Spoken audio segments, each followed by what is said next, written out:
இன்னும் தன்னுடைய உரிமையை கேட்டு பெறுவதற்காக கூட ஒரு மாநில அரசு வந்து அங்க போய் ஒரு கோரிக்கையை வைக்கக்கூடாது, சந்திக்க கூட கூடாதுன்னு என்று எதிர்பார்ப்பது. பாஜக திமுக மேல வைக்கிற விமர்சனம்ன்றது அது இயல்பானது. அப்ப உதயநிதி போய் சந்திக்கிறாருல்ல, அப்ப அது இயல்புக்கு மாறானதான்னு கேக்குறேன். அவரு தான் தெளிப்பா வெளியா சொல்றாரு. குறைந்த விலை நிறைந்த தரம், தங்கள் தேவைகள் அனைத்தும் ஒரே இடத்தில். ஜெயச்சந்திரன். எடப்பாடிக்கு கிடைக்காத அப்பாயின்மெண்ட் உதயநிதி கிடைக்குது இல்ல, அததான் நான் சொல்றேன். அது ஏன் அந்த அப்பாயின்மெண்ட் எதற்காக பாஜக கொடுக்குதுன்றதையும் ஒரு கேள்வி எழும். அமைச்சர் பொன்முடிக்கு கிடைச்ச தீர்ப்பா இருக்கட்டும், செந்தில் பாலாஜி சிறையில் இருக்காரு, அடுத்த சில அமைச்சர்கள் மீதான பழைய வழக்குகள் இருக்கு. இந்த நெருக்கடி திமுகவுக்கு இருக்கும்போது ஒன்றிய அரசை அதிகம் பகச்சிக்க வேண்டாம்னு நினைக்கிறாங்களா? அப்போ உச்சநீதிமன்றம் ஆனாலும் சரி, இடி ஆனாலும் சரி, வழக்குகள் வராமல் இருப்பதற்கு பாஜகவால் செய்ய முடியும் அப்படின்றத நீங்க நம்புறீங்களான்றதா என்னோட கேள்வி. எல்லாமே அரசியல் தானே, அதான் நான் கேட்கிறேன். அப்ப அந்த நிலையில தான் இப்ப நம்புறாங்களா இல்லையான்னு திமுக தான் கேட்கணும், எனக்கு தெரியாது. இல்ல ஆனால் என்னன்னா பாஜகவோடு சில இடங்களில் புரசல் வருவது வந்து தவிர்க்க முடியாதா இருக்கு. சரி, நீங்க அப்படி ஓரளவுக்கு அந்த அளவுக்கு அஞ்சி போறாங்கன்னா இடியில வந்து ரெய்ட் நடத்த வேண்டியது. இது இதுவரை வந்து காங்கிரஸை தவிர யாருமே செய்யாத ஒரு விஷயம். தன்னாட்சியை பற்றி வந்து இப்போ நேற்று நிர்மலா சீதாராமன் அம்மையார் பேசினார்கள். உடனடியாக இன்று தங்கம் தென்னரசு அதற்கான ஒரு விளக்கத்தை கொடுக்கிறார். அவர் சொல்வதில் இருக்கக்கூடிய உண்மையை அவர் மாறாக மறுத்து பேசுகிறார். இவர் தரப்பு உண்மையை அதான் அவங்க தமிழ்நாட்டில இருந்து பெறப்பட்ட நிதியை விட அதிகமாக கூடுதலாக நிதி ஒதுக்கி இருக்குன்னு சொல்றாங்க. அவர் சொன்னது எண்ணிக்கையே தவறு. பாஜக எந்த எல்லைக்கு வந்து அரசியல் காரணத்திற்காக பழி வாங்குவதற்கு போகும், பொலிட்டிக்கல் விச்சன்ட்டு நம்ம இப்போ கூட பார்க்குறோம். விவசாயிகளுக்கு எதிராகவே இடி சம்மன் அனுப்பக்கூடிய நிலை இருக்கு. அப்போ அந்த எல்லைக்கு போகக்கூடிய ஒரு பாஜக மேலும் இன்னும் பல தொந்தரவுகளை கொடுக்க நேரிடும்.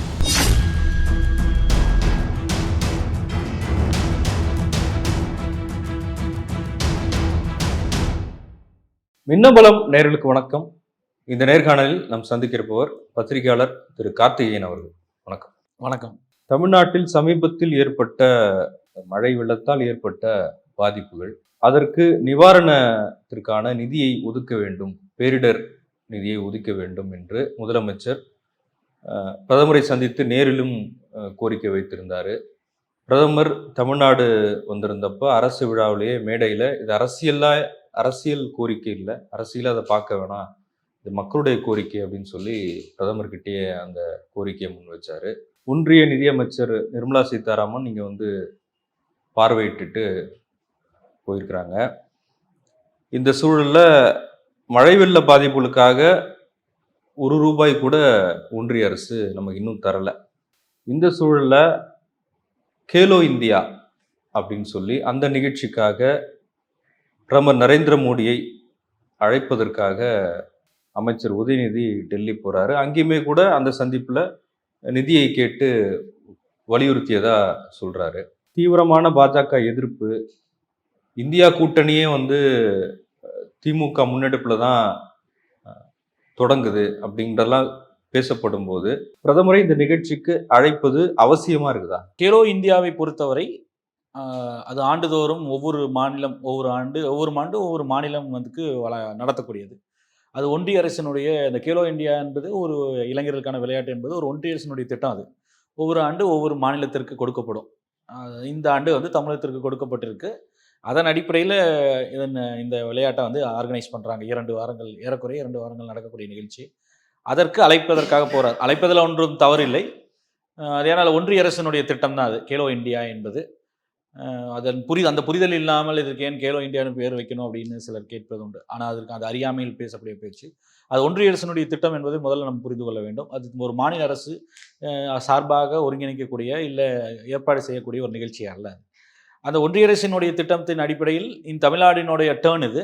அந்த அடிப்படையில் வந்து இந்த வருஷம் ஆர்கனைஸ் பண்ணுறதுனால அழைப்பு இதில் கொடுக்க போயிருக்காங்க. அதை தாண்டி நீங்கள் சொன்னது போல அரசியல் இல்லாமல் அதை பார்க்க வேண்டும் என்றால் இவர் போய் சந்தித்ததே தவறு என்று கருதுவது வந்து அவசியம் இல்லை என்று நான் நினைக்கிறேன். இல்லை, ஏற்கனவே ஒரு அமைச்சரானதுக்கு அப்புறமா பிரதமர் நரேந்திர மோடியை போய் சந்திச்சாரு. இப்போ ஒரு அதிமுக ஆட்சியில் இருக்கும்போது அடிமை அதிமுக அப்படின்லாம் சொல்றது உண்டு. எடப்பாடி டெல்லிக்கு போனாலே வந்து அவங்களுடைய உறவு இன்னும் பலப்படுது அப்படின்லாம் பேசப்படுறது உண்டு. அப்படியான பார்வை மக்களுக்கு இதுலயும் வரும்ல. அப்ப அவங்க கூட்டணியில் இருக்கிறாங்க. சரி, அப்ப போய் பிரதமரை சந்தித்தார். அவர் எத்தனை முறை சந்தித்தார்? பல முறை போய் அப்பாயின்மெண்ட் கொடுக்காமல் நிராகரிக்கப்பட்டு எடப்பாடிக்கே கிடைக்காத அப்பாயின்மெண்ட் உதயநிதி கிடைக்குது இல்ல. அதை தான் நான் சொல்றேன். அது ஏன் அந்த அப்பாயின்மெண்ட் எதற்காக பாஜக கொடுக்குதுன்றதையும் ஒரு கேள்வி எழும். அதை நீங்க அரசியல் ரீதியாக பார்த்தாங்க. அப்ப நான் கேட்பது வந்து அது அவ்வாறு போன முறையெல்லாம் வந்து கடந்த காலங்களில் எடப்பாடி பழனிசாமி அவர்களோ திரு ஓபிஎஸ் அவர்களோ சென்று பிரதமரை சந்திக்க வேண்டும் என்று பல முறை வந்து அங்கு காத்திருந்து கடைசியில் வந்து பியூஷ் கோயலை சந்தித்து வரக்கூடிய நிலை பார்த்திருக்கோம். இருந்தும் இந்த பெஸ்ட் கேஸ் சினாரியோ அவர்களுடைய நல்வாய்ப்பாக சந்தித்தது வந்து அமித்ஷாவை ஓரிரு முறை இருக்கும். இல்லைன்னா வந்து பியூஷ் கோயலை தான் அதிகபட்சம் சந்திக்க நேரிடும். இது இல்லை ஏதோ ஒரு அமைச்சரை சந்தித்து விட்டு வருவார்கள். கேட்டால் கோரிக்கை கொடுத்தோம், காவிரி இணைப்புக்காக கோரிக்கை கொடுப்பதற்காக போனோம் என்ற காரணங்கள் சொல்லப்படும். இவர் வந்து இந்த நிகழ்ச்சிக்கு அழைக்க போறார். என்ன ரகசியம்? திரு எடப்பாடி அவர்களுக்கு கூட்டணியில் இருந்து எடப்பாடி அவர்களுக்கு மறுக்கப்பட்ட அப்பாயின்மெண்ட், ஓபிஎஸ் இன்றும் நல்லுறவு பேணும் ஓபிஎஸ் அவர்களுக்கு மறுக்கப்படுகிற அப்பாயின்மெண்ட் டெல்லியில திரு உதயநிதிக்கு ஏன் கொடுக்கப்படுகிறது அப்படின்றத வந்து அரசியலாக நிச்சயமாக மக்கள் மத்தியில் ஒரு சந்தேகம் எழும். ஆனால் அதற்கு முன்பாகவே வந்து உதயநிதி போறதுக்கு முன்னாடியே ரொம்ப தெளிவுபடுத்தினார், இது கேலோ இந்தியாவுக்காக இன்வைட் பண்றதுக்காக மட்டும்தான் போறேன். ஆனால் அந்த வேலையில நிச்சயமாக கோரிக்கையும் வைப்பேன், நிதி கொடுக்க வேண்டும் என்ற கோரிக்கையை வைப்பேன் அப்படின்னு சொல்லி அவர் சொல்றாரு. இந்த பாஜகவை தீவிரமா எதிர்க்கிற மாநில கட்சிகள்ல ரொம்ப வலிமையான கட்சிகள்ல திமுக ஒண்ணு. ஆமா. இந்தியா கூட்டணியில அங்கம் வகிக்கிற மிக முக்கியமான கட்சிகள்ல திமுக ஒண்ணு. ஆமா. இப்போ திரிணாமுல் காங்கிரஸ் மாதிரியோ ஆம் ஆத்மி மாதிரியோ அந்த மாநில கட்சிகள் இந்த அப்ரோச்சை செய்வாங்களா? இல்ல அவங்களும் செஞ்சிருக்காங்க. மம்தா சார்பாக கோரிக்கையும் போய் வைக்கப்பட்டிருக்கு.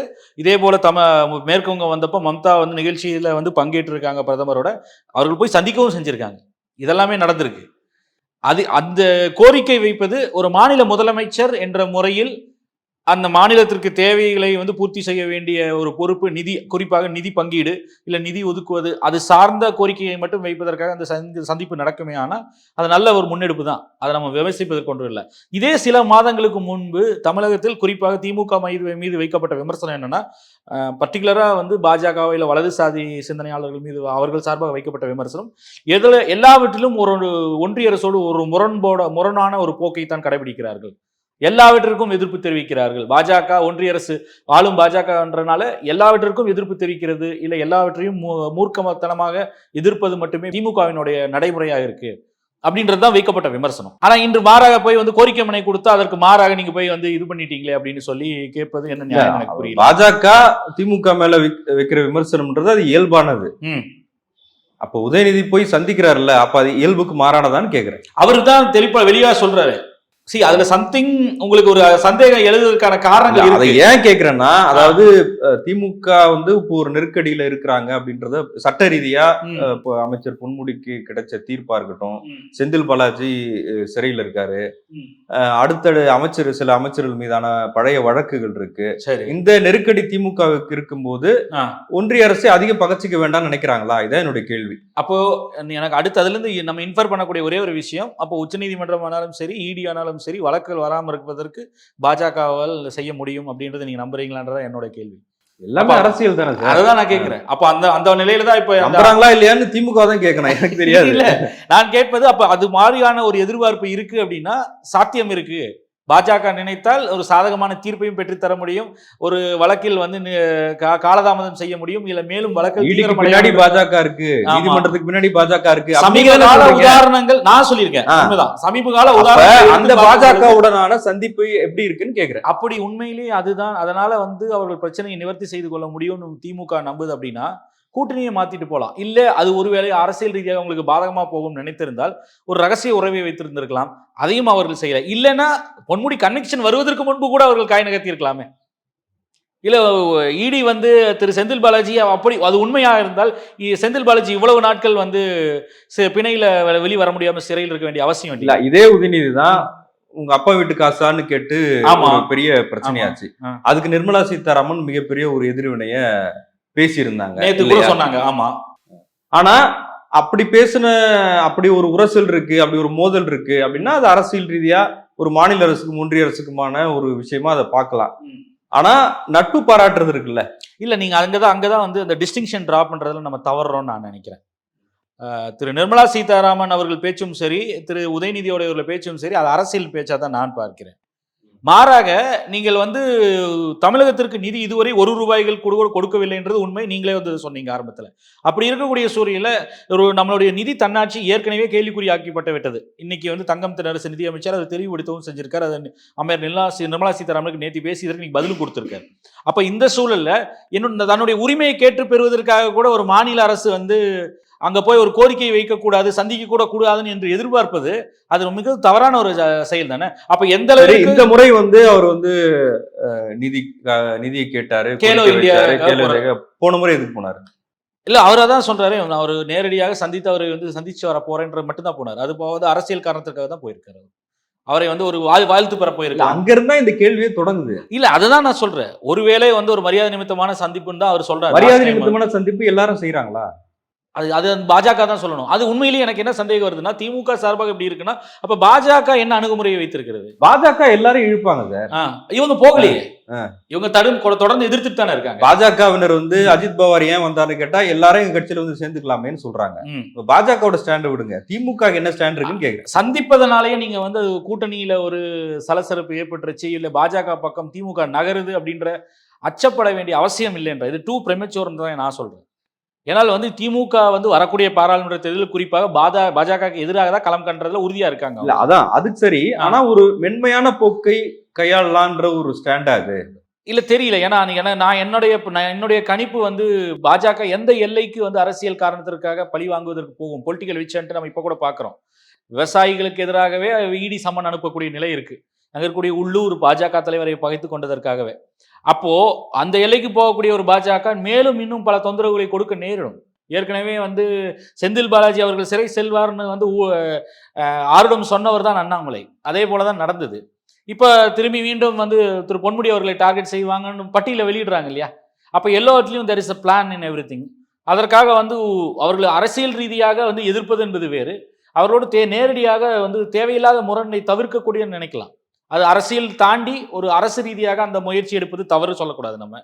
ஆனால் ஒருவேளை இவ்வளவு மேலும் நமக்கு இன்னும் பிரச்சனைகளை கூர்மைப்படுத்தக்கூடும், இல்ல வந்து இன்னும் சிக்கல்களை ஏற்படுத்தக்கூடும். அது அவங்க பார்வையில சாமர்த்தியமான நகர்வா கூட இருக்கலாம், எனக்கு தெரியாது. நான் உங்ககிட்ட கேட்கிறேன், மறுப்பதற்கு இல்லை. ஏன்னா பாஜக எந்த எல்லைக்கு கூட போகக்கூடும்ன்றது நம்ம சமீப கால உதாரணங்கள் அப்படிதான் புரிஞ்சுக்க வேண்டியிருக்கு. மணிஷ் சிசோடியா பேசிய பேச்சும், சஞ்சய் ராவத் எழுதிய கடிதமும், அன்றிருந்த துணை குடியரசுத் தலைவர் வெங்கையா நாயுடுவுக்கு நேரடியாக அரசியல் ரீதியாக என்னை வைத்து இடியும் சரி சிபிஐ ஒன்றிய அமைப்புகள் வந்து நேரடியாக போர்க்கொடி தூக்குங்கள் அரசியல் ரீதியான காரணங்களுக்காக பயன்படுத்தப்படுகிறார்கள் அப்படின்னு சொல்லி கடிதமே எழுதியிருந்தார். மணிஷ் சிசோடியா அரவிந்த் கெஜ்ரிவாலுக்கு எதிராக போர்க்கொடி தூக்கணும், உங்களை முதலமைச்சராக்குவதில் எங்களுக்கு பிரச்சனை இல்லை, நீங்கள் ஆகிக்கொள்ளலாம்னு சொல்லி வெளிப்படையாக இடி சார்பாக பேரம் பேசப்பட்டதுன்னு சொன்னார். செந்தில் பாலாஜி கூட சொன்னார், கபில் சிபல் வெளிப்படையாக கோர்ட்லேயே சொன்னார், ஹைகோர்ட்ல இடியில வந்து திமுகவிற்கு எதிராக வந்து போர்க்கொடி தூக்கணும்னு சொல்லி பிஜேபிக்கு வரக்கூடாதா அப்படின்னு சொல்லி பேரம் பேசப்பட்டதுன்னு கபில் சிபல் கோர்ட்லேயே சொன்னார். அப்ப இந்த அளவிற்கு எந்த எல்லைக்கும் போகக்கூடிய ஒரு கட்சி இருக்கும் பொழுது அவர்களோடு வந்து கொஞ்சம் வந்து ஒரு அணுகுமுறையை மாற்றம் செய்வதில் வந்து வேற வழி இல்லை. ஏன்னா அந்த நிலையில் தான் நம்ம இருக்கோம். இன்ஸ்டிடியூஷன்ஸே காம்ப்ரமைஸ் ஆகிருக்கும் பொழுது இப்போ எல்லாவற்றையும் இப்போ அரவிந்த் கெஜ்ரிவால் நேற்று சிறைக்கு அனுப்பப்படுவார், இல்லை நேற்று கைது செய்யப்படுவார்ன்றதான் தேசிய அளவில் இந்தியா முழுக்க இந்த பேச்சா இருந்தது. இதுவரை கைது செய்யப்படவில்லை, வெள்ளி மாலை வரை. ஆனால் கைது செய்யக்கூடும். ஆனால் அதே லிக்கர் ஸ்கேம்ல ஒரு நபராக பேர் மென்ஷன் பண்ண சொல்லியிருக்க கவிதா அவர்கள், கேசிஆரோட பிஆர்எஸ் கட்சியை சேர்ந்த அவருடைய கேசிஆருடைய மகள் கவிதா இதுவரை கைது செய்யப்படவில்லை. சம்மன் அனுப்புறாங்க, ஒரு தடவை போயிட்டு வராங்க, அவருக்கு எந்த பிரச்சனையும் வருவதில்லை. ஆனால் வந்து அரவிந்த் கெஜ்ரிவாலுக்கு வந்து 3 முறை சம்மன் அனுப்பப்படுது, அவர் வந்து வர மறுக்கிறார், அவர் கைது செய்யப்படுவார், அவர் வீட்டுக்கு வரக்கூடிய சாலை வந்து துண்டிக்கப்படுது, இல்லை பலத்த போலீஸ் பாதுகாப்பு முதலமைச்சர் வீட்டுக்கு வெளியே இருக்கு ஒன்றிய உள்துறை அமைச்சகம் மூலமாக. அப்போ ஏதோ ஒரு அந்த எல்லைக்கு நகரக்கூடிய ஒரு கட்சி இங்க அடுத்த எந்த அமைச்சர்களை கூட there is a pattern எல்லாத்துலயும் நீங்க பாத்தீங்கன்னா இந்த இடியோட செயல்பாடுல இந்த கடந்த 2 ஆண்டுகள்ல யார் யாரெல்லாம் வந்து குறிவைக்கப்படுகிறார்கள், இல்லை இந்த இடி விசாரணை வளையத்திற்குள் பல்வேறு வழக்குகளில் கொண்டு வரப்பட்டிருக்காங்கன்னு பாத்தீங்கன்னா எல்லாருமே தேர்தல் ரீதியாக, குறிப்பாக அரசு அமைப்பு ரீதியாகவும் சரி தேர்தல் ரீதியாகவும் சரி இந்தியா கூட்டணியில் இருக்கக்கூடிய கட்சிகளில் பிரதானமான பங்கு ஆற்றக்கூடிய தலைவர்கள்.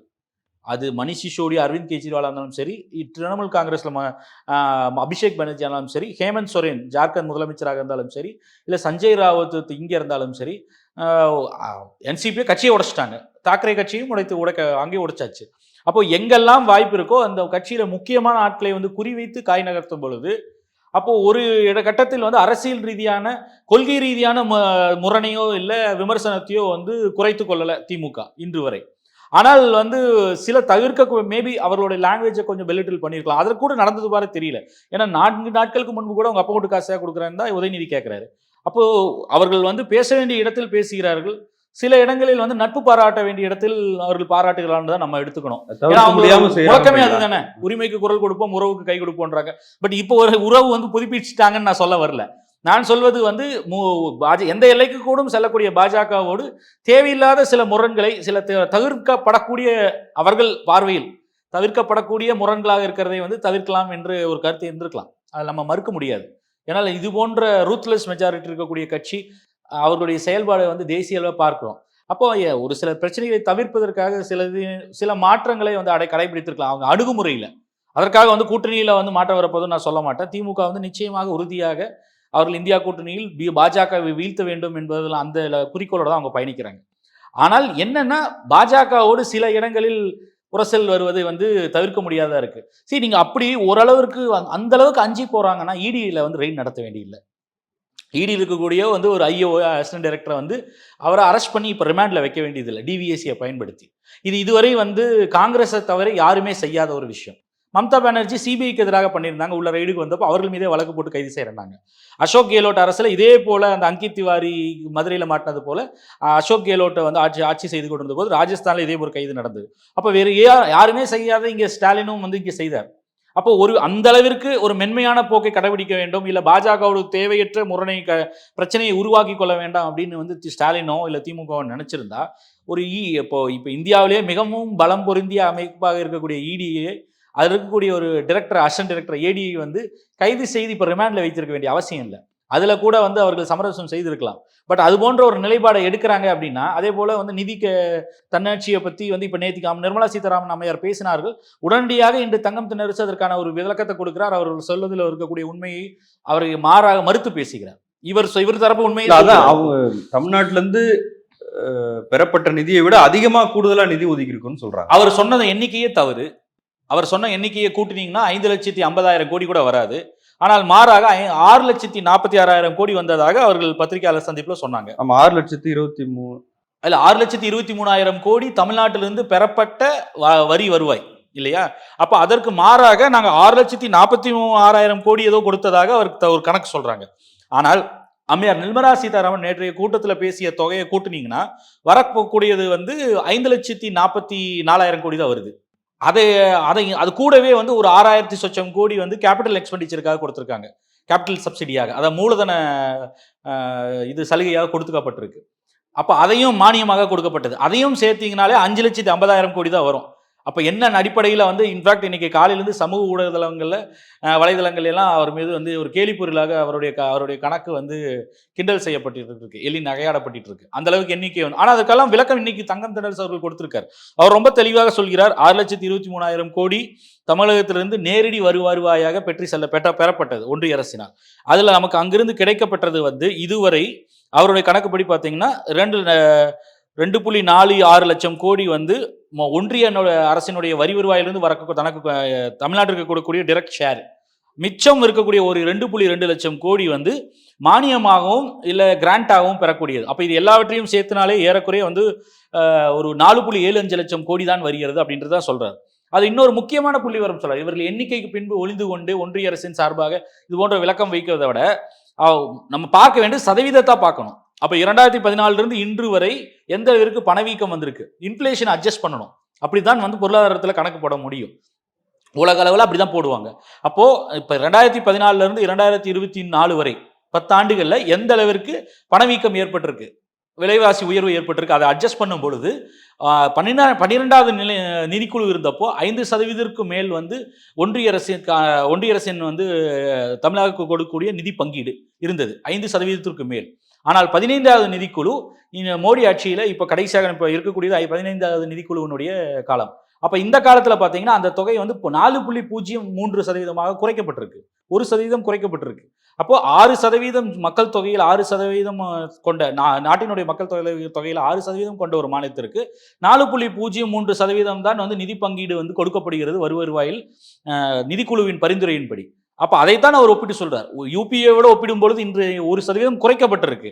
அப்போ அந்த புள்ளி விவரத்தை வந்து வசதியாக மறைச்சிட்டு நீங்க வந்து ஜாஸ்தி கொடுத்துருக்க அப்படின்னு சொல்லி வெறும் எண்ணிக்கையை மட்டும் காமிக்கிறது வந்து தவறு. அப்போ விகிதாச்சார அடிப்படையில் பார்த்தோம்னா நம்ம தமிழகத்திற்கு வந்து அநீதி இழைக்கப்பட்டிருக்கின்றது தான் வந்து இவங்க சொல்றாங்க. இல்ல அது பாஜகவை குறை சொல்ல முடியுமா? நிதி கொடுக்க வேண்டும் என்பதை நிர்ணயம் செய்வது நிதி ஆணையம் தான். வழக்கமா அதுதான் நடக்குது அப்படின்றத சொல்றாங்க அவங்க. இல்ல எல்லாம் அதுபடிதான் கொடுக்குறீங்களா? அப்போ அதனால வந்து திருப்பி திருப்பி கேட்குறாங்க. பாப்புலேஷனுக்கு கொடுக்கக்கூடிய வெயிட்டேஜ் ஒவ்வொன்றுக்கும் ஒவ்வொரு சதவீதம் இருக்கு. 15வது நிதிக்குழு ஒரு ஃபார்முலா வச்சிருந்தது, 12வது நிதிக்குழு ஒரு ஃபார்முலா வச்சிருந்தது. அப்போ அந்த அவர்கள் வகுத்த அந்த ஃபார்முலான்றதே சரியில்லை. ஏன்னா விகிதாச்சார அடிப்படையில் வந்து மக்கள் தொகை அடிப்படையில் பார்த்தா நமக்கு நிச்சயமாக கம்மியாக தான் கிடைக்கும். இன்னொன்று உத்தரப்பிரதேசனுடைய மக்கள் தொகை 22 கோடி, தமிழகத்தினுடைய மக்கள் தொகைன்னு பார்த்தீங்கன்னா வந்து ஒரு 8 கோடி கூட வராது. அப்போ இந்த வித்தியாசம் இருக்கும் பொழுது வெறும் மக்கள் தொகையின் அடிப்படையில் அவர்களுக்கு தேவை இருக்கிறது, அவர்கள் வளரவில்லை. உத்தரப்பிரதேசத்திற்கும் பீகார் குறிப்பாக 50% வந்து வறுமை கோட்டு கீழே வறுமை இருக்கிறது. உத்தரப்பிரதேசத்தில் 37% வறுமை இருக்கு. தமிழகத்தில் வந்து அது 2%, கேரளாவில் அது 1%க்கு கீழே 0.something. ஆனால் அவர்களுக்கு தேவை அதிகமாக இருக்கிறது, அங்கே வறுமையை நீக்க வேண்டும், அங்கே அத்தியாவசிய தேவை அதிகமாக இருக்கிறது அப்படின்றத மாற்று கருத்தில் அவர்களுக்கு கொடுப்பது யாரும் தவறு சொல்லலை. ஆனால் மக்கள் தொகை வந்து கட்டுப்பாட்டை வந்து தீவிரமாக செயல்படுத்தி நல்ல பொருளாதார ரீதியாக, சமூக ரீதியாக, கல்வி ரீதியாக வளர்ந்த மாநிலங்கள் அவர்களுடைய வளர்ச்சி குறியீடுகள் பார்த்தீங்கன்னா தேவைகள் வந்து அதிகமாக இருக்கும். அப்போ ஆஸ்பிரேஷனல் ஸ்டேட்ஸ்னு அதை தான் சொல்கிறோம். தமிழ்நாடு, கேரளா, கர்நாடகா, ஆந்திரா, தெலுங்கானா இதெல்லாம் சொல்கிறோம் இல்லையா? மகாராஷ்டிராவும் அதில் சேர்த்துக்கலாம். அப்போது அந்த மாதிரி ஸ்டேட்டுகளை தென்னிந்தியா முழுக்க வந்து தென்னிந்தியாவை பார்த்தீங்கன்னா அப்போ வளர்ந்து கொண்டிருக்கிற மாநிலங்களுக்கு, நன்றாக வளர்ந்த மாநிலங்களுக்கு அவருடைய தேவையில் அடுத்த இலக்குன்றது வந்து அதிகம். அப்போ அதற்கேற்ற ஆஸ்பிரேஷனல் ஸ்டேட்ஸுக்கு நன்றாக வந்து பொருளாதாரத்திற்கு கான்ட்ரிபியூட் செய்யக்கூடிய அந்த மாநிலங்களுக்கு உங்களுடைய கான்ட்ரிபியூஷன் அதிகமாக இருக்கணும். அப்போ தான் வந்து நீங்கள் இன்வெஸ்ட்மெண்ட்டை பெருக்க முடியும். இப்போ குளோபல் இன்வெஸ்டர்ஸ் மீட் நடக்க போகுதுன்னா அந்த இன்வெஸ்டர்ஸ் இங்கே வர்றாருன்னா அவர் அதற்கேற்ற ஒரு சூழல் இருக்கணும். இங்கே வந்து மனித வளம் இருக்குது, இங்கே வந்து பொது கட்டமைப்பு நல்லா இருக்குது, சாலை வசதிகளோ இல்லை குடிநீர் வசதியோ இல்லை இப்போ மனித வளமோ இது எல்லாமே சரியாக இருப்பதனால தான் அதிகமாக இப்போ வர்றாங்க. அப்போ அதை இன்னும் பெருக்க வேண்டும் இல்லை மேம்படுத்தணும் அப்படின்னா அப்போ அதுக்கேற்ற நிதி வரணும். அவர் ஒரு புள்ளிவர் இன்னைக்கு சொல்லியிருக்காரு. அதாவது ஒன்றிய அரசின் சார்பாக எல்லா மாநிலங்களுக்கும் மெட்ரோ ரயில் திட்டங்களுக்கு கொடுக்கப்பட்ட நிதி எடுத்து சொல்றாரு அவர். மகாராஷ்டிராவுக்கு 23,000 கோடிக்கு மேலே கொடுக்குறீங்க, கர்நாடகா கூட 13,000 16,000 கோடி கொடுக்குறீங்க அப்படின்னு சொல்லிட்டு பட்டியலிடுறாரு. வெஸ்ட் பெங்கால் வரைக்கும் எல்லா ஒரு 5-6 மாநிலங்கள் பட்டியலிடுறாரு. அதில் எல்லா மாநிலங்களுக்கும் குறைந்தபட்சம் 10,000 கோடிக்கு மேலே கொடுக்கப்பட்டிருக்கு. தமிழகத்தில் இருக்க அது குறிப்பாக சென்னையில் இந்த 2ஆம் கட்ட மெட்ரோ ரயில் திட்டம் இருக்குல்ல, விரிவாக்கம், அந்த 2ஆம் கட்ட திட்டத்திற்கு 63,000 கோடி தேவை. எல்லா மித்த திட்டங்கள் போலவே இது ஒன்றிய அரசு 50%, மாநில அரசு 50% என்ற அடிப்படையில் நிறைவேற்றப்படுது. அப்போ இந்த திட்டத்திற்கு ஒன்றிய அரசின் சார்பாக இதுவரை நிதி கொடுக்கப்படவே இல்லை. இங்கே வந்து பெரிய அளவிற்கு வந்து இங்கே வேலை நடந்துட்டு இருக்கு. மாநில அரசினுடைய நிதியை பயன்படுத்தி வேகமாக இங்கே உள்கட்டமைப்பை மேம்படுத்துறதுக்கு பல வளர்ச்சி பணிகள், குறிப்பாக மெட்ரோ ரயில் திட்டங்கள் வந்து விரிவுபடுத்தப்பட்டிருக்கு. பல மாநில தலைநகரில் இருக்கக்கூடிய பல்வேறு பகுதிகளை இணைக்கும் விதமாக. அதற்கு இதுவரை நான் சொல்றது மெட்ரோ ரயில் திட்டத்துக்கு 2ஆம் கட்டத்தை விட்டுருங்க, அதுக்கு இன்னும் பைசாவே வரல. இதுவரை தமிழகத்திற்கு மெட்ரோ ரயிலுக்காக கொடுக்கப்பட்ட தொகை வந்து 3,000 சொச்சம் கோடி தான். ஆனால் அந்த பட்டியலில் இருக்கக்கூடிய உத்தரப்பிரதேஷ், கர்நாடகா இல்லை வெஸ்ட் பெங்கால், அங்கு சுற்றி அருகாமையில் இருக்கக்கூடிய பல்வேறு மாநிலங்கள் எல்லாவற்றையும் கணக்கில் எடுத்துப்பட்ட குறைந்தபட்சம் 10,000 கோடிக்கு மேலே எல்லா மாநிலங்களுக்கும் கொடுத்திருக்கிறது ஒன்றிய அரசு இந்த கடந்த 10 ஆண்டுகள் எடுத்து பார்த்தீங்கன்னா. ஆனால் தமிழகத்திற்கு வந்து கொடுக்கப்பட்டிருக்க நிதி இதுவரை வந்து 3,000 கோடிக்கும் கம்மி. 3,000 3,500 கோடிக்குள்ள தான் கொடுத்துருக்காங்க. அப்போ இந்த பாரபட்சம் இருக்கு இல்லையா, இதைத்தான் கேள்வி எழுப்புகிறார் தமிழ்நாடு அரசின் சார்பாக. அதை நான் திமுகனே பேசல, திமுக தான், நாளும் திமுக அவர்கள் வைக்கக்கூடிய குற்றச்சாட்டே தான். அப்போ குறைந்தபட்சம் 10,000 கோடிக்கு மேல் அந்த மாநிலங்களுக்கு கொடுக்கப்படும் பொழுது தமிழ்நாட்டிற்கு மட்டும் ஏன் வந்து 3,000 3,500 கோடி மட்டும் கொடுக்கப்பட்டது? இங்கே 2ஆம் கட்ட திட்டத்தில் வந்து பணிகள் மிக வேகமாக நடந்து கொண்டிருக்கிறது. இன்னும் நீங்கள் நிதி கொடுத்தால் இன்னும் வேகப்படுத்த முடியும். ஆனால் வந்து இதுவரை நிதி கொடுக்கப்படல.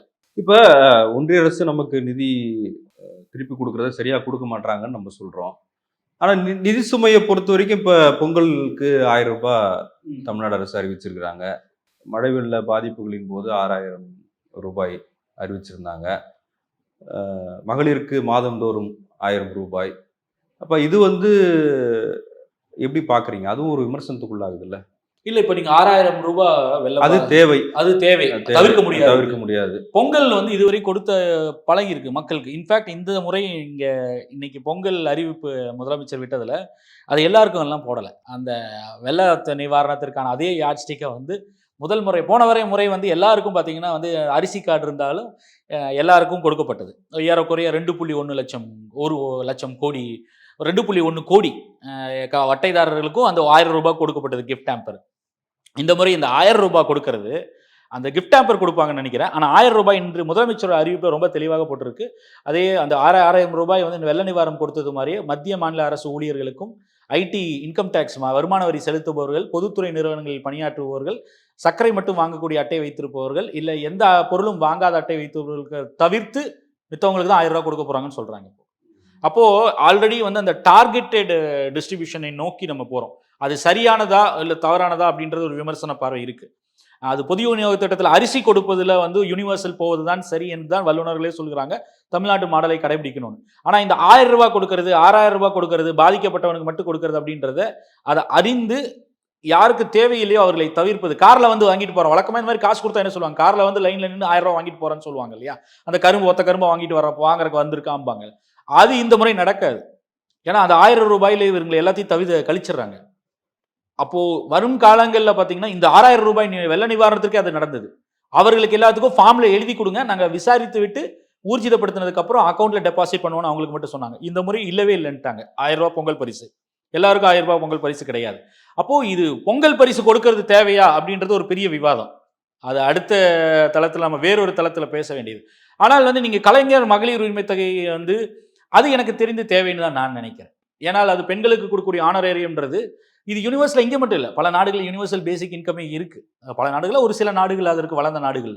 அப்போ வறுமை கோட்டு கீழே இருக்கவங்க இல்லைன்னா வந்து தேவையுடையவர்கள் அவர்களுக்கு இந்த 1000 ரூபாய் என்பதோ இல்லை வந்து மாதம் 888 ரூபாய் வந்து இலவச பேருந்து பயணத்தினால் மிச்சம் செய்வது என்பதோ அந்த அந்த குடும்பத்தினுடைய தேவையை வந்து வேறு விதத்தில் பூர்த்தி செய்யும், இல்லை மித்த தேவைகளை உறுதி செய்யும். அப்போ அந்த இடத்துல ஸ்டேட்டோட இன்டர்வென்ஷன் தேவை. ஒன்று ஞாபகம் வச்சுக்கணும், நம்ம இன்னொன்று டெவலப்டு கண்ட்ரி எல்லாம் கிடையாது. இந்த ஒரு டெவலப்பிங் கண்ட்ரின்னு சொல்லப்படுகிற இந்தியாவில் நாமும் இன்னொரு 5-6 மாநிலங்களும் ஓரளவிற்கு முன்னேறி இருக்கோம். சர்வதேச அளவில் நீங்கள் இருக்கக்கூடிய இன்டர்நேஷனல் யார்ட்ஸ்டிக்ஸ் வச்சுபடி பார்த்தீங்கன்னா தமிழ்நாட்டினுடைய கிராஸ் என்ரோல்மெண்ட் ரேஷியோவை தவிர்த்து இல்லை ஒரு சில இன்னும் 2 பேராமீட்டர்ஸ் ஹெல்த் பேராமீட்டர்ஸை தவிர்த்து மித்தபடி பார்த்தீங்கன்னா தமிழ்நாடும் சரி ஸ்காண்டினேவியன் கண்ட்ரீஸோட அந்த கிராஸ் என்ரோல்மெண்ட் ரேஷியோ உயர்கல்விக்கு போகக்கூடிய விகிதாச்சாரத்தின் அடிப்படையில் மட்டும்தான் வந்து போட்டி போடமே தவிர இந்தியாவில் இருக்கக்கூடிய எந்த மாநிலம் சர்வதேச தரத்தில் அப்படி பார்த்தா போட்டியை போட முடியாது. அப்போ இங்கே இருக்கக்கூடிய தேவை என்பது இன்னும் அவ்வளோ இருக்கு. அதனால தான் வந்து இன்னும் கூட நம்ம வளர்ந்துட்டோம்னு சொல்றது ஒப்பீட்டு அளவில் மித்த மாநிலங்களோட ஒப்பீட்டு அளவில் தான். இப்போ சர்வதேச அளவில் ஒப்பிட்டு பார்த்தீங்கன்னா நமக்கான தேவைகள் இன்னும் நிறைய இருக்கு. அங்கே தான் ஸ்டேட்டோட இன்டர்வென்ஷன் வருது. அதனால தான் யூனிவர்சல் பிடிஎஸ்ல அரிசி கொடுக்கணுன்றோம். அதையெல்லாம் ஒரு காலத்தில் ரேவடின்னு சொல்லி விமர்சனம் செய்த பிரதமர் தான் இன்று வந்து 80 கோடி மக்களுக்கு அடுத்த 5 ஆண்டுகளுக்கு கொடுக்க போறேன், 1.25 லட்சம் கோடி 2 லட்சம் கோடியில வந்து தானியங்கள் கொடுக்க போறேன் பொது விநியோக திட்டத்தில்னு சொல்லி அனௌன்ஸ் பண்றாரு. அதுக்கான பலனை அவர் மத்திய பிரதேசத்தில் ஏற்கனவே அனுபவிச்சுட்டாரு, சத்தீஸ்கர்லையும் ராஜஸ்தான்லையும். அப்போ அவ்வளவு தேவை இருக்கு. ஏன்னா இங்க அந்த அளவுக்கு வறுமை இருக்கிறது. நான் சொல்றது இந்தியாவில், அது தமிழ்நாட்டிலையும் கேரளாவிலும் குறைவாக இருக்கலாம். கேரளா தான் இருக்கிறதுலே மிக குறைவு, தமிழ்நாட்டிலும் குறைவது 2% தான். கேரளாவில் வந்து 0.4%. அப்போ மித்த இடங்களுக்கு பரவலாக தேவை இருக்கு. ஆனாலும் வந்து தமிழ்நாட்டில் கூட இன்னும் வந்து இது ஊட்டச்சத்து குறைபாடு இருக்கு, மேல் நியூட்ரிஷன் இங்கேயும் இருக்கு. குஜராத்தில் அது ரொம்ப அதிகம். குஜராத்தில் இருக்கக்கூடிய ஊட்டச்சத்து குறைபாடு, மேல் நியூட்ரிஷன் பார்த்தீங்கன்னா சப்சஹாரன் ஆப்பிரிக்கன் கண்ட்ரீஸுக்கு இணையாக இருக்கு. ஆனால் அங்கே வளர்ந்த மாடல் குஜராத் மாடல்னு மாறுதட்டி கொள்றாங்க இல்லையா. அப்போ இந்த பல்வேறு விஷயங்களை நீங்கள் மைக்ரோ லெவலில் எல்லாத்தையும் எக்ஸாமின் பண்ணி பார்த்தீங்கன்னா ஸ்டேட்டுடைய வந்து இன்டர்வென்ஷன் பல நேரங்களில் ரொம்ப அத்தியாவசியமாக இருக்குது. அதனால தான் இந்த 1000 ரூபா கொடுப்பது என்பது ஏதோ ஒரு விதத்தில் வந்து அந்த குடும்பத்திற்கு ஊட்டச்சத்தை உறுதி செய்வதற்கோ இல்லை கல்வி ரீதியாகவோ இல்லை ஏதோ ஒரு விதத்தில் வந்து அந்த அந்த சமூக மேம்பாட்டிற்கு பண்ணும். அந்த சுமையை தமிழ்நாடு அரசு சமாளிக்குமான்னு கேட்குறேன். முடியும், சாத்தியம். ஏன்னா இன்னைக்கு வரைக்கும் பார்த்தீங்கன்னா எண்ட் ஆஃப் த டே எல்லாமே ரெடியூசஸ் டு ஃபிஸ்கல் ப்ரூடன்ஸ் தான். இந்த அந்த வார்த்தையை தான் பயன்படுத்தினார் தங்கம் தென்னரசு அவர்கள் கூட.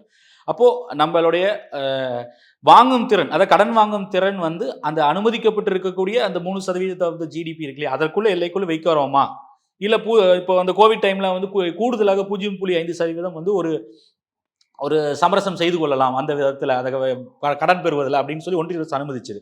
அப்போ அந்த எல்லைக்குள்ள நிறுத்தி கொள்வது வரை பிரச்சனை இல்லை. கடன் வாங்குறாங்க அப்படின்னு சொல்லி பேசுவதே வந்து அது வந்து அந்த பொருளாதாரம் குறித்த புரிதல் இல்லைன்றதான் நினைக்கிறேன். குறிப்பாக சோசியோ பொலிட்டிக்கல் அண்டர்ஸ்டாண்டிங் இல்லாததான். அமெரிக்கா கடன் வாங்கலையா, சைனா கடன் வாங்குறது இல்லையா, எல்லா நாடுகளும் கடன் வாங்குது. வளர்ந்த நாடுகளும் எல்லா நாடுகளும் கடன் வாங்குது. கடன் வாங்கி அது எது மூலதனமாக அது எதில் செலவு செய்யறோன்றதான் முக்கியம். அதில் கேபிட்டல் எக்ஸ்பெண்டிச்சராக மூலதன செலவுக்காக பயன்படுத்துகிறோமா, இல்லை நாட்டினுடைய சமூக பொருளாதார கல்வி வளர்ச்சிக்கு பயன்படுத்துகிறோன்னா அது வளர்ச்சிக்கு வித்துடும். நீங்கள் வாங்கிட்டு போயிட்டு வந்து அது எப்படி செலவு பண்ணுறீங்கன்றது தான் முக்கியம். இன்ஃப்ராஸ்ட்ரக்சரை டெவலப் பயன்படுத்துகிறோமா அதுதான் முக்கியம். ஆனால் நீங்கள் இங்கே என்னென்னா வட மாநிலங்களில் வந்து அந்த காசை எடுத்துகிட்டு போய் தேவையே வந்து சோறு போடுறதுக்கே தேவைப்படுது. அடிப்படையில் பட்னி இல்லாமல் இருக்கிறதுக்கு உப்பை தொட்டுட்டு சப்பாத்தி சாப்பிடணுன்ற நிலை அங்கே இருக்கக்கூடிய அங்கன்வாடிகளில் இருக்குது. இங்கே வாரத்துக்கு வந்து 5 முட்டை போட்டுட்ருக்கு பள்ளியில், எல்லா பள்ளி மாணவர்களுக்கும், அரசு பள்ளி மாணவர்களுக்கும், அரசு உதவிபெறும் பள்ளிகளுக்கும் உண்டு. அப்போது இந்த அளவிற்கு தான் அந்த வித்தியாசம் பாருங்க. உப்பை தொட்டு சப்பாத்திங்கிறது எங்கே இருக்குது, இங்கே டெய்லி ஒரு முட்டை சாப்பிட்றது எங்கே இருக்குது? சிறைச்சாலைகள் இங்கே சிக்கன் இருக்குது.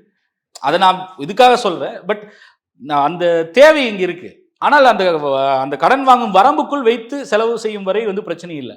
அது எங்கன்னா ஏதோ ஒரு கட்டத்தில் இது வந்து ஒரு கையை கிடைக்கும். எங்கன்னா நீங்கள் வந்து சில திட்டங்கள் இந்த 1000 கோடி ரூபான்றது மாதத்துக்கு வந்து நீங்கள் ஒரு வருஷத்துக்கு 12,000 12,500 கோடி இல்லை 13,000 கோடி அளவுக்கு வந்து அரசாங்கத்திற்கு செலவாகுது ஒரு வருஷத்துக்கு.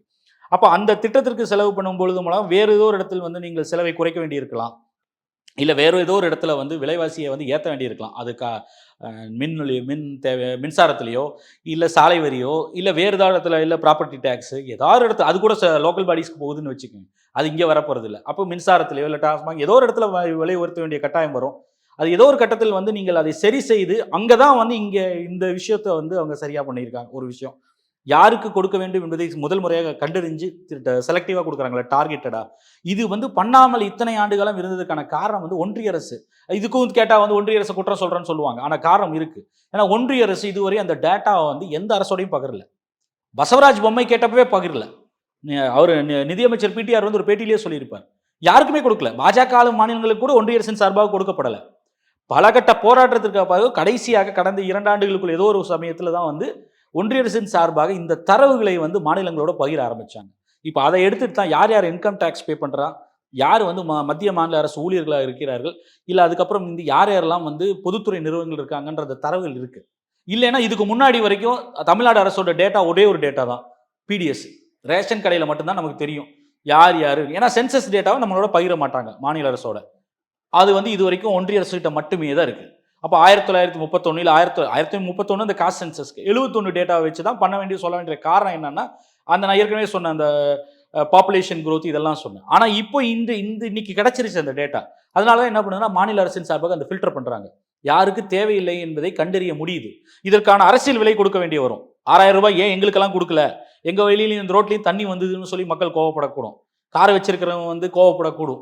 வசதி வாய்ந்த பல கோடி ரூபாய் போட்டு ஃப்ளாட் வாங்க வீடு வாங்கினவெல்லாம் வந்து 6,000 ரூபாய் கிடைக்கலன்னு சொல்லலாம். ஆனால் அவர்களுக்கு அதில் கிடைக்கும், இந்த 1000 ரூபாய் பொங்கல் பரிசு கிடைக்காது. அப்போ அவர்கள்லாம் ஏதோ ஒரு it's a difficult decision to make. ஏதோ ஒரு கட்டத்தில் செய்ய வேண்டியது இவர்கள் இப்போ செய்ய ஆரம்பிச்சிட்டாங்க ஆல்ரெடி. அதை அந்த 1000 ரூபாயை கொடுக்கறதையும் 6,000 ரூபாயும் தேவை அறிந்து கொடுப்பதை வந்து அரசாங்கம் ஸ்டார்ட் பண்ணிடுச்சு. அப்போ இது போக போக ஒரு காலகட்டத்தில் என்ன ஆகும்னா வந்து அந்த டிஃபிகல்ட் டெசிஷன் ஒரு கட்டத்தில் சீர் செய்யப்படும். அது ஸ்ட்ரீம்லைன் ஆகும்பொழுது அந்த நிதிச்சுமையை ஓரளவுக்காவது குறைந்தபட்சம் மாநில அரசுகளுக்கு குறைக்கும். நன்றி சார்.